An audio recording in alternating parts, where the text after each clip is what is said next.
The Milgram experiments for me create maximal conflict between ethical concerns and the value of the research. This conflict is clearly reflected in my writings over the years, in my various articles and book chapters on ethics of social research, starting with my 1967 paper on the problems of deception in social psychological research. I cite the Milgram studies as an example of research that I find particularly problematic.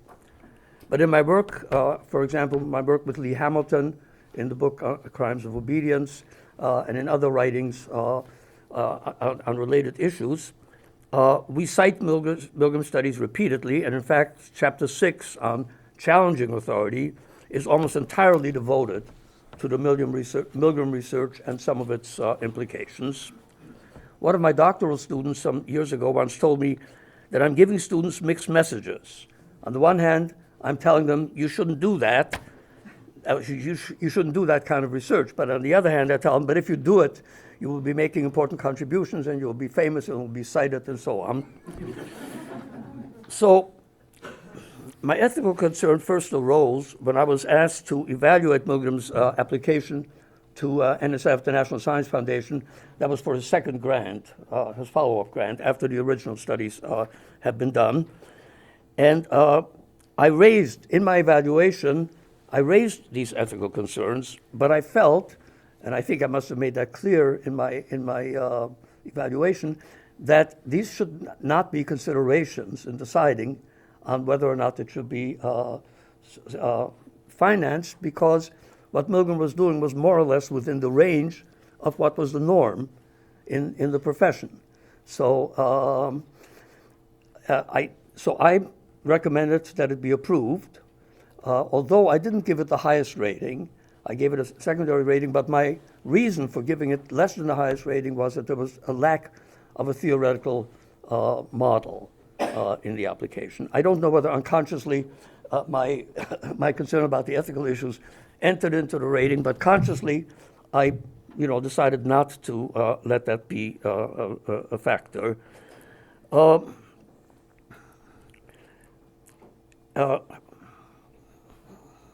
Now, the basis for my ethical concerns, I've just now heard the talk by Ian Nicholson, which made me feel that I'm being too soft. I mean, but the basis of my ethical concern is the elaborate deception that was used in these studies exposed subjects to a distressing experience with potential lasting effects on their self-esteem without their informed consent. Now, I think to Milgram's credit, we can say that he was sensitive to the ethical issues, at least to the extent of feeling the need to defend himself, to explain himself. As far as I know, he did a full debriefing of the subjects with the reconciliation of bringing them together with the student, and to assure them that really nothing bad happened, etc. So he did that, which was not always done in those days. You have to remember, this was the early 60s.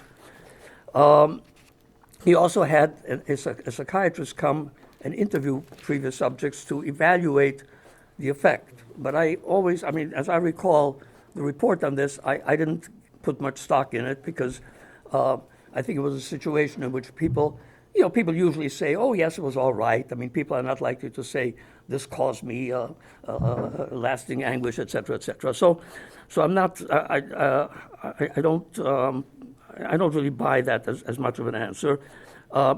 His argument in defense that people have important lessons about themselves, they learn important lessons about themselves and what they're capable of doing, that may be true. But do we have a right to force such painful insights on subjects who didn't ask for it, who came for a learning experiment? His argument that the experience is similar to going to a theater, in which you go knowing that there are going to be illusions and so on, and so and by the way, other people have mentioned already his theatrical inclinations. I knew about it first when he was a graduate student, and he was the student who was kind of in charge of the annual skits that students put on at a department party. He was the person doing that. So he was very theatrical and very much interested in theater and all of that.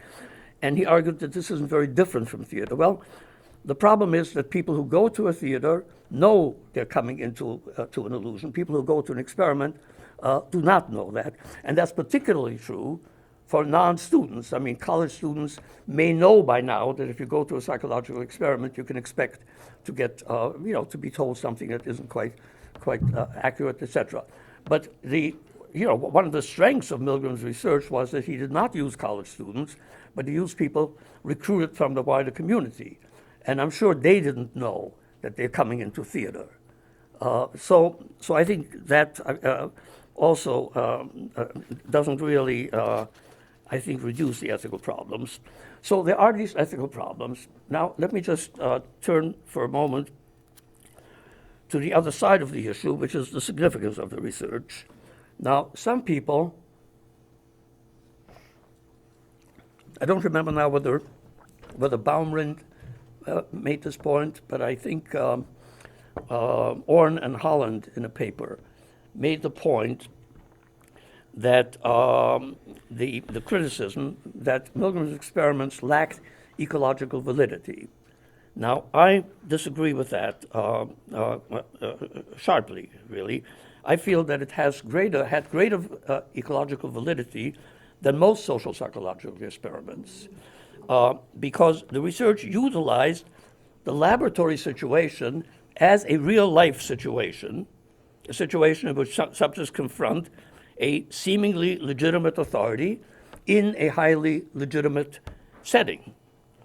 Note the one variation in which he compared responses of subjects at Yale to subjects in some kind of a second floor office or something in Bridgeport. And he found that in Bridgeport, in that non-university linked setting, the amount of obedience was lower. I don't remember what the difference was, but it was significantly lower.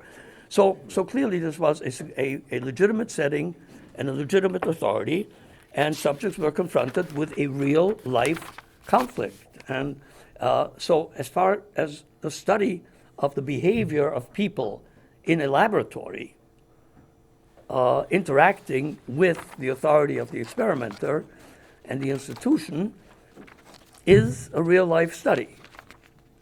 Now, there remains, of course, the question,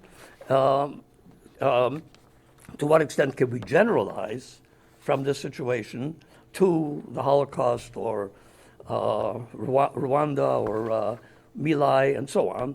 Of course, we cannot generalize automatically.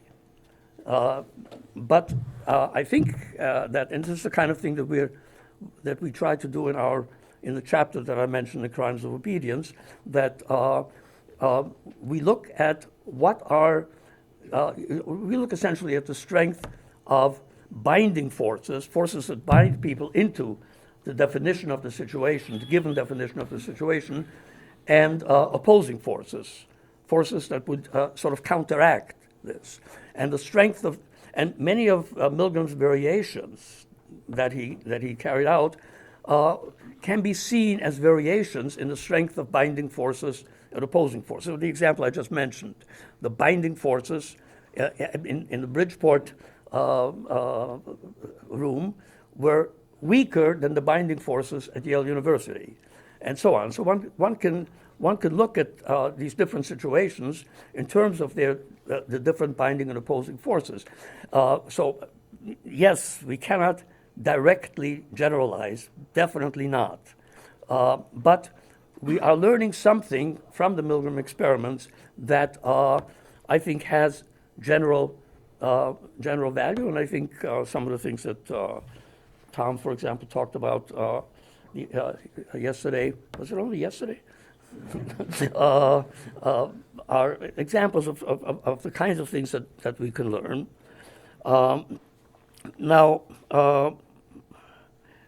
so I would say the question was raised in some of our earlier discussion. I think it may come up in the panel. If we have these ethical concerns about Milgram's work, should we wipe out these studies? I mean, not deal with them, not talk about them, and so on. And the comparison is given, for example, what about the research that was carried out by Nazi doctors and biomedical researchers and so on? Well, I think even in that case, there's some room for debate. But I do think that at least that was my feeling until I heard Ian Nicholson this morning. My feeling that the level of evil involved is of a qualitatively different character. So my feeling would be that it would be a shame on the one hand, I'm very glad that, as far as I know, this kind of research cannot be done today, at least not in this continent. On the other hand, I'm glad that it had been done because it's been such a rich source of understanding and knowledge and so on. And that is really sort of the maximal conflict that I started out with.